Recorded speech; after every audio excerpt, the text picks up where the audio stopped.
Hello everyone, welcome back to my channel. My name is Juliana.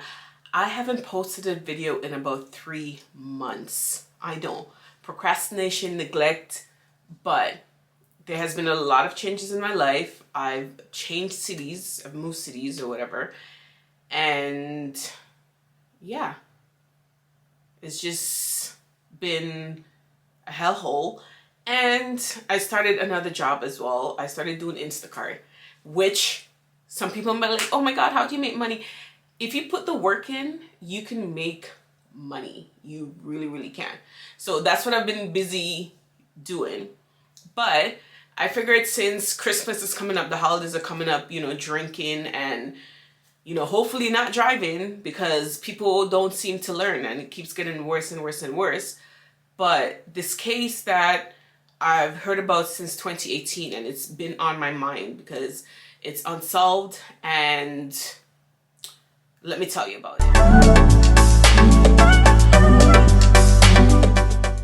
So Daunte Thomas Bruce was born on June 27th, 1997 to mother Felicia Brown and father Dwayne Bruce. He was the eldest of 4 children. He had 2 younger brothers and a sister.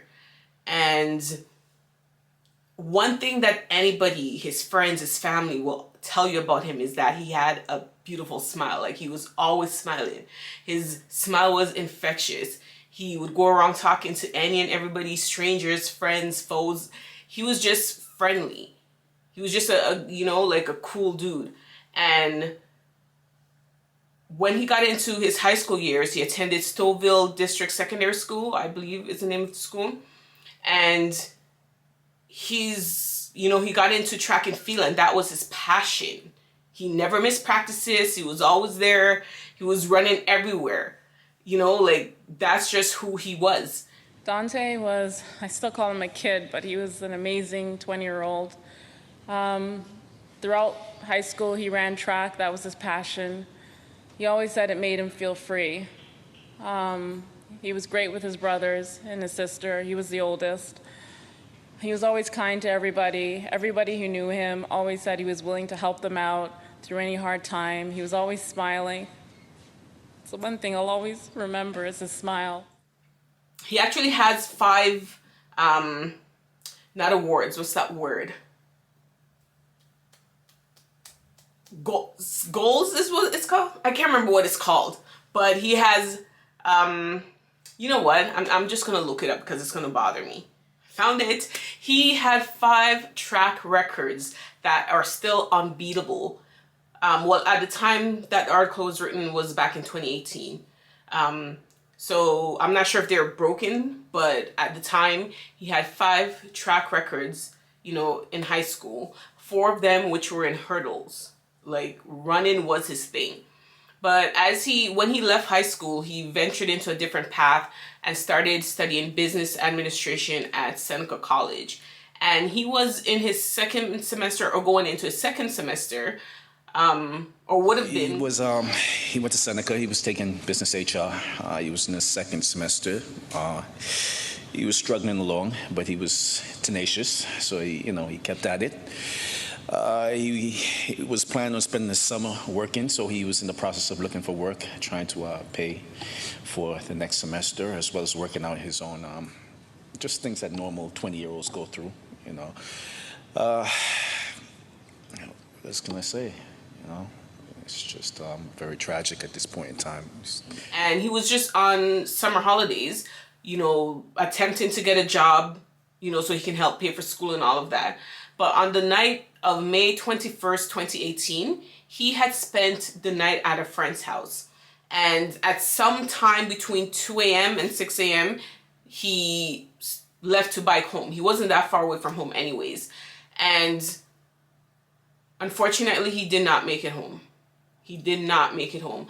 At 6 a.m. on May 22nd, 2018, a driver was driving along 9th Road and Bethesda Side Road in Witchville, Stouffville, which is 50 miles or 50 kilometers north of downtown Toronto. Daunte was riding his bike southbound on 9th Line near Bethesda Side Road in Stouffville early Tuesday morning.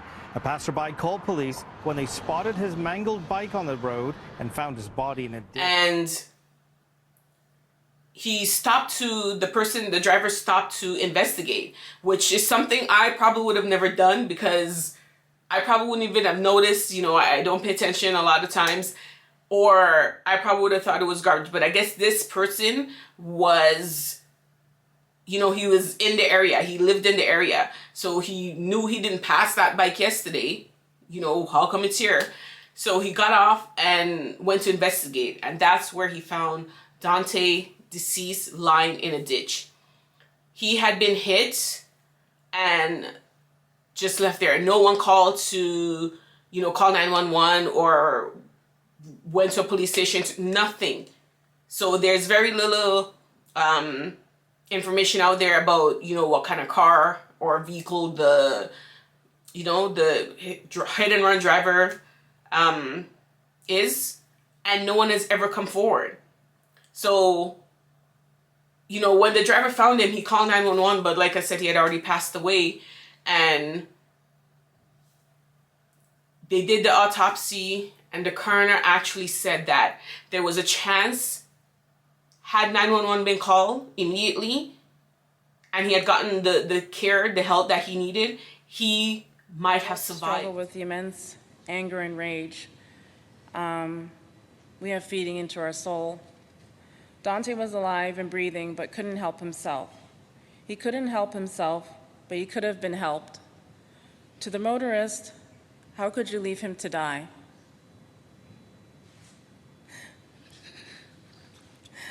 This is the greatest fear any parent could know. Your baby you nurtured through life, your baby who had dreams and aspirations for is now hurt, alone, and not knowing if he would ever see his mom and dad, his two younger brothers, and his sister again. He died of blunt force trauma. But had he made it to the hospital in time, he could have survived.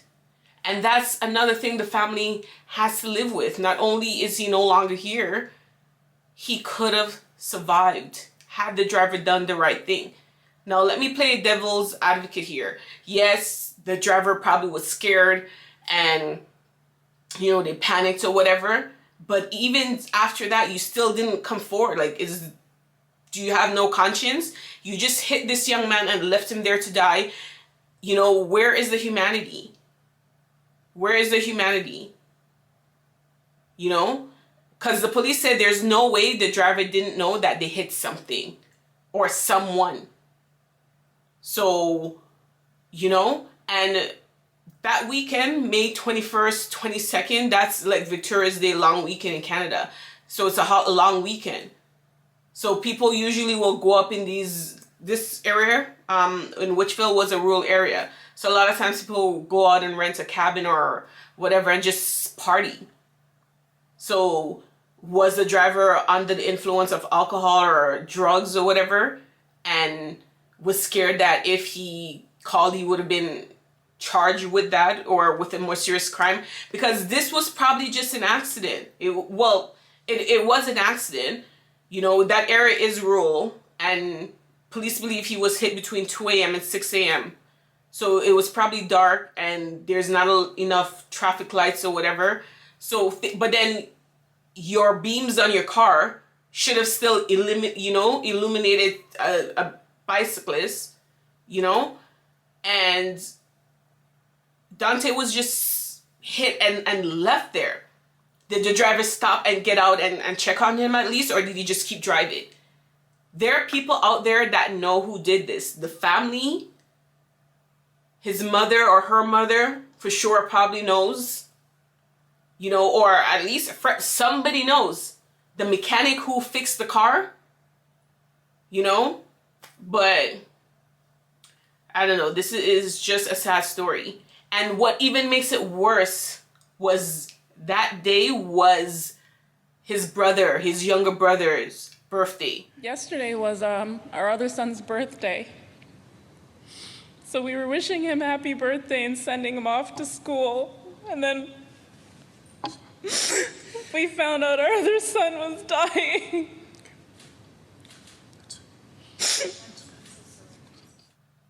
You know, so like the mom said in an interview, she was getting, you know, the other son ready and sending him off to school, saying happy birthday. And her other son was unfortunately deceased. I would never, you know, want to experience pain like this.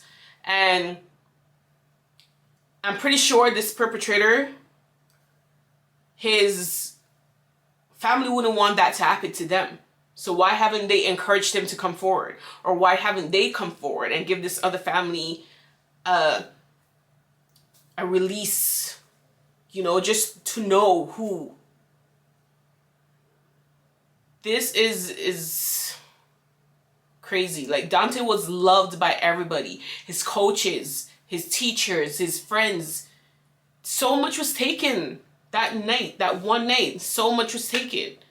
They took away a brother, a friend, a son, a possible father in the future, a husband possibly.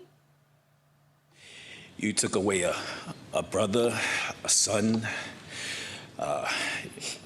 probably a father in the future. You've robbed the family of Just, we can't do this right now. Thank you. And it's been 3 years. Like I said, 2018, 2019, 2020, going on 4 years actually. And your conscience hasn't hit you yet. Like, wake up, buddy. We did something wrong. We screwed up. But if anybody knows about this case, if they know who the person is, like I always say, you know something, say something. I know our culture is not set up that way, but come on, guys. Speak up. Daunte's family wants answers. They deserve answers. Their son did not. Daunte Thomas Bruce did not have to die that way. So that's all I really have on the case, but I will post all the links in the description below. Also a Facebook group that his mom has, you know, for friends to share memories and to post updates on what happens to this case. As of now, while I did my research, which was two or 3 days ago, like I've researched it before I knew about the case. I was following it in the news, but when I decided to like record this video, I went back and I was looking up, reading through back all the, you know, the articles. All the links will be posted in the description box below. Like I said, the Facebook group that his mom, you know, has. And yeah, I will see you guys in another video. Bye.